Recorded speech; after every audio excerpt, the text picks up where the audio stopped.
Lanjutkan. Lanjutkan.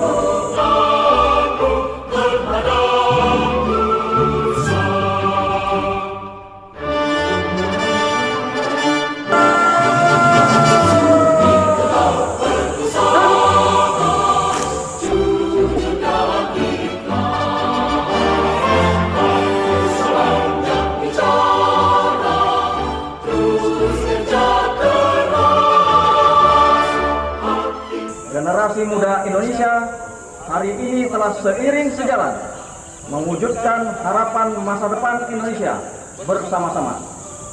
Inklusivitas dalam ekosistem kolaborasi lintas generasi telah membangun optimisme kolektif bahwa sekarang para pemuda-pemudi mendapatkan tempat terhormat di dalam pembangunan nasional.